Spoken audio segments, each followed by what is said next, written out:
Hello दोस्तों, नमस्कार। आज हम जिस टॉपिक पे वीडियो बनाने जा रहे हैं उसका नाम है गुरु। हर वीडियो में यूट्यूब के जितने भी वीडियो निकालेंगे आप देखेंगे, उसमें गुरु की अलग अलग डेफिनेशन तय की गई। अलग अलग वीडियो बनते हैं, अलग अलग ज्योतिष उसको अलग अलग विश्लेषण करके आपको समझाते हैं। लेकिन मैंने जो ज्ञान प्राप्त की है, तो गुरु को जो मैंने समझा है उस प्रकार से मैं आपको समझा रहा हूँ। तो गुरु है क्या? गुरु एक कदावर व्यक्ति का नाम है। एक कल्पना करिए कि गुरु क्या है। एक कदावर चीज, भारी भरकम, और गुरु एक ऐसा व्यक्ति जिसकी आप कल्पना करेंगे कि एक बुजुर्ग प्रकार का आदमी होगा, जिसके बाल सफ़ेद होंगे, ऋषि मुनि की तरह। एक गुरु की वो कल्पना है। तो कल्पना सही है कि उस प्रकार के व्यक्तित्व होंगे, लेकिन रूप वो नहीं होगा। उसमें गंभीरता होगी, परिपक्वता होगी, ज्ञान होगा, लेकिन वो ज्ञान नहीं होगा जो हम और आप समझते हैं, पढ़ाई लिखाई वाला ज्ञान। यदि हम ज्योतिष के वीडियो यहाँ बना रहे तो ज्योतिष के बहुत बड़े गुरु होंगे, जरूरी नहीं है। जरूरी नहीं है कि हम किसी पाठशाला में पढ़ा रहे हैं तो हम शिक्षक हो गए और विद्यार्थियों को शिक्षा दे रहे हैं तो हम ही गुरु हो गए, या कोई धर्म गुरु हो गए। ये बिल्कुल ज़रूरी नहीं है। तो अब ये गुरु को हम समझेंगे कैसे? तो इसके लिए बहुत मैंने जो समझा है वो समझाना भी मेरे को थोड़ा सा मुश्किल लग रहा है, लेकिन मैं कोशिश कर रहा हूँ आपको समझाने के लिए। तो समझिए, जैसे गुरु दो भाव के दो लग्नों के स्वामी होते हैं, एक मीन लगन और एक धनु लगन। तो ये धनु लगन वाले और मीन लगन वाले आपकी कभी उनसे मिलिए तो पढ़े लिखे नहीं भी होंगे ना, तो बातें जो करेंगे ना आपके साथ, तो आपको लगेगा यह सचमुच कोई धर्म गुरु है या गुरु है, इसमें बहुत नॉलेज है। हकीकत में उनमें वो नॉलेज होती नहीं है, लेकिन उनका जो प्रभाव होता है, बोलने की स्टाइल होती है, वो गुरुओं जैसी होती है।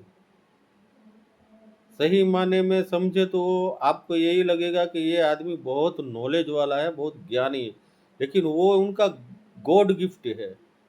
एक भगवान का आशीर्वाद है कि वो ज्ञानी लगते हैं। हो न हो एक अलग बात है, वो लगेंगे आपको ज्ञानी जैसे। और एक उम्र में जाके वो अपने पूरे जीवन से अनुभव लेके वो ज्ञानी बन भी जाते हैं, लेकिन शुरू शुरू में भी आपको लगेंगे कि ये ज्ञानी आदमी है।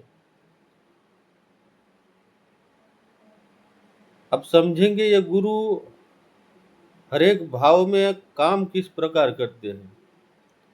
यदि लगन में बैठ जाए, कोई भी लग्न हो, गुरु लगन में बैठ जाए, तो व्यक्तित्व उनका है ना गुरुओं जैसा ही होगा। उसमें नॉलेज हो ना हो, वो समाज में ज्ञान बांटते फिरेंगे, और उनमें ज्ञान होगा भी।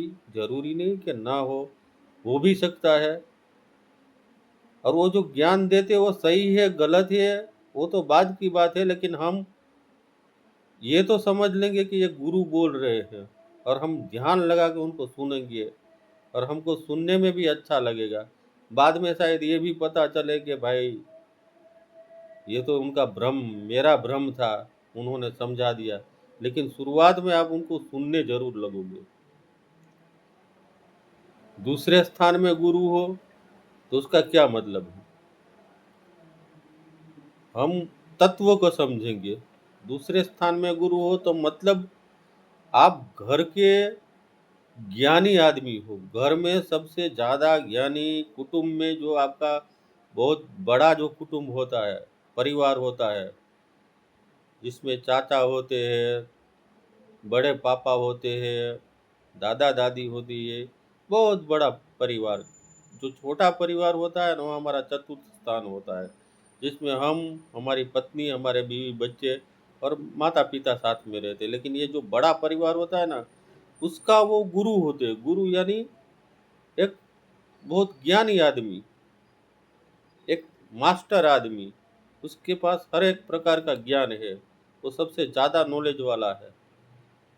दूसरे स्थान का गुरु वो होता है। जरूरी नहीं है कि वो धनवान हो। गुरु शुभ ग्रह है, लेकिन गुरु के लिए ये कहा गया है कि गुरु जिस भाव में बैठते हैं उस भाव की हानि करते हैं। तो ऐसा नहीं है कि ये लोग कंगाल होंगे, इनके पास होगा, धन तो होगा, क्योंकि जिस भाव में यदि कोई ग्रह हो तो वो भाव पूरा विफल नहीं होता है। धनवान तो होंगे, लेकिन उनका भी एक नियम है, जो गुरु जिस भाव में बैठते हैं तो उसकी हानि करते हैं। तो चलिए, तीसरे भाव में बैठे, तो तीसरे भाव में बैठे तो उनका पराक्रम किस प्रकार का होगा? तो पराक्रम होगा, वो ज़्यादा मेहनत से पराक्रम नहीं करेंगे, अपने ज्ञान से पराक्रम करेंगे। वो कोई भी कार्य करेंगे तो अपने ज्ञान से करेंगे। उनका ज्ञान ही उनके लिए पराक्रम है। यदि तीसरे स्थान में शनि आ जाए तो आदमी का पराक्रम कैसे होगा? पराक्रम संघर्ष के रूप में होगा। वो आदमी जूझेगा, धीरे धीरे वो मेहनत करता जाएगा, तब जाके उसको सफलता मिलेगी। और गुरु का काम है कि कोई भी पराक्रम, कोई भी यदि मेहनत का भी काम हो तो पहले वो सोच लेंगे कि मेरे को इसमें कितनी मेहनत करनी पड़ेगी। पूरा गुना गणित करके ही वो काम करेंगे, पूरा नॉलेज कलेक्ट करेंगे वो, तब जाके वो कोई पराक्रम करेंगे पूरे तैयारी के साथ। तो गुरु का पराक्रम इस प्रकार का है।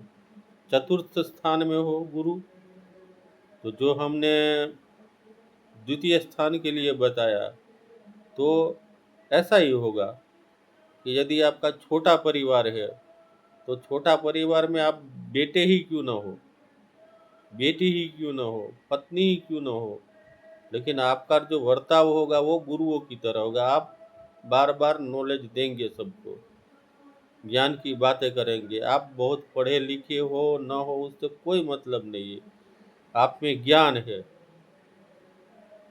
आप ज्ञान की बातें करोगे। पंचम स्थान में, पंचम स्थान में गुरु होने से आदमी ज्ञानवान होता है। असली ज्ञानवान पंचम स्थान का गुरु होता है। वो इंसान भविष्य में बहुत बड़ा ज्ञानी हो सकता है। वो जिस भी फील्ड में जाए उस फील्ड का वो मास्टर होगा, ज्ञानी होगा। छठे स्थान में जाए तो छठे स्थान में जो प्रतिस्पर्धा, प्रतिस्पर्धा जो कंपटीशन कहते हैं, तो ऐसे व्यक्ति कंपटीशन किस चीज़ से करेंगे? तो अपने ज्ञान से, अपने प्रतिष्ठा से।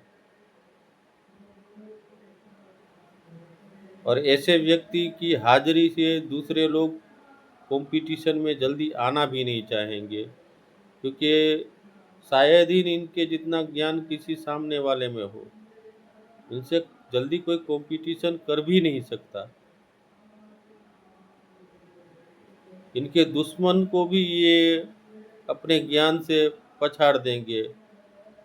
कहना सिर्फ इतना ही होगा कि भाई मेरी पहुंच बहुत बड़ी है। हाव भाव ऐसे रखेंगे, अपने ज्ञान से सामने वाले को ऐसे पछाड़ेंगे कि उसको मारना नहीं पड़ेगा, इन अपने ज्ञान से ही वो अपने दुश्मन को भगा देंगे, हरा देंगे, ऐसे व्यक्ति होंगे। सप्तम स्थान में, तो सप्तम स्थान में व्यापार के मास्टर होंगे वो। व्यापार कैसे करते हैं वो उनको बाखूबी आता होगा।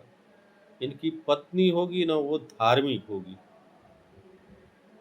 पत्नी या कोई पार्टनर होगा, वो व्यक्ति धार्मिक होगा, धर्म पे चलने वाला और ज्ञानी आदमी होगा।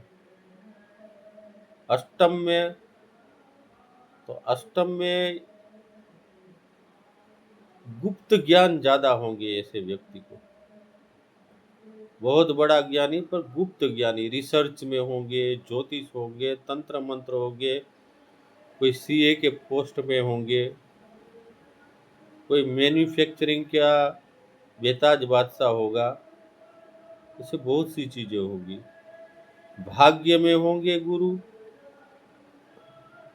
तो भाग्य के लिए मेरा जो नजरिया ये है कि भाग्य स्थान को एक धर्म स्थान है। धर्म स्थान के अंदर गुरु यानी धर्म गुरु, ऐसा गुरु जो धर्म पे चलता हो। धर्म गुरु वो दाढ़ी वाले, वो सब जो बाबा लोग आते हैं बड़े बड़े, उनकी बात नहीं हो रही है। धर्म गुरु, धर्म का जिसके पास ज्ञान हो कि हकीकत में धर्म क्या है। धर्म यानी वो धर्म नहीं कि हमने कौन सा धर्म अपनाया है, हिंदू मुस्लिम, वो धर्म नहीं, वो आस्था की बात नहीं। धर्म यानी जिंदगी कैसे जिया जाए, नैतिकता क्या है, हमारी नीति क्या है, हमको नीति कैसे यूज करनी है समाज के साथ या अपने घर के लिए, सही क्या है गलत क्या है, वैसी नीति यानी धर्म। उस प्रकार की, कितने लोग ये समझ लेते भाई धर्म स्थान है यानी हम भगवान को ज़्यादा माने। भगवान को तो आप मानिए ही, पूजा पाठ तो करिए ही, लेकिन धर्म स्थान का मतलब है अपनी नीति। आपकी जिस प्रकार की नीति होगी उस प्रकार का आपका धर्म होगा। आपकी नीति किस प्रकार की है। अब हाँ, छठे स्थान के लिए आपको मैं एक और बता दूं कि गुरु छठे स्थान में हो ना, और आदमी कहीं सेवा दे रहा है, जॉब कर रहा है, तो उस जगह पे वो एक ऐसा व्यक्ति होगा, यदि चपरासी क्यों न हो, लेकिन उसके पास हर आदमी नॉलेज लेने आएंगे, सलाह लेने आएंगे कि भाई मेरे को ये चीज़ करनी है, करूँ या ना करूँ। उतने नॉलेज वाले लोग होते हैं उसमें, ये छठे स्थान के गुरु वाले। बड़े बड़े ऑफिसर भी उनसे सलाह लेके काम करते हैं। अब हम चलते हैं दसम स्थान पे। दसम स्थान में यदि गुरु हो तो वही चीज कि वो अपने प्रोफेशन में, यदि जॉब करते हो तो जॉब, और अपना बिजनेस करते हो तो बिजनेस, वो अपने प्रोफेशन में एक बड़े मास्टर का रोल अदा करते हैं। मास्टर यानी शिक्षक की बात नहीं करते हम, ऐसे व्यक्ति कि जिनके पास नॉलेज है, लोग ज़्यादातर सलाह लेंगे उनसे। एक सलाहकार के रूप से वो काम करते हैं। काम तो कुछ भी करते हो, लेकिन ज़्यादातर लोग उनके पास सलाह लेते हैं। वो मुफ्त में सलाह भी देते हैं, काम भी करते हैं अपना, और सलाहकार भी होते हैं। और उनका कद गुरु प्रकार, गुरु का मतलब ऊंचा दर्जा, जिससे लोग सलाह ले सके, वही गुरु, जिन्हें हम इंग्लिश में मास्टर कहते हैं। मास्टर का मतलब शिक्षक नहीं होता, जो अपने कार्य में परफेक्ट है, उसे हम मास्टर कहते हैं। शिक्षक भी हो सकते हैं, कोई मैकेनिक भी हो सकता है, कुछ भी हो सकता है, उसमें वो मास्टर होते हैं।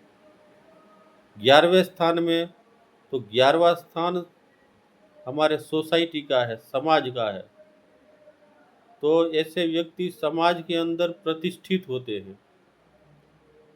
उनका हाव भाव अपने समाज में एक ज्ञानी व्यक्ति की होती है, गुरुओं की तरह होती है। भले उनमें उतना ज्ञान हो न हो, बहुत पढ़े लिखे हो न हो, लेकिन वो समाज के लिए गुरु की तरह होते हैं।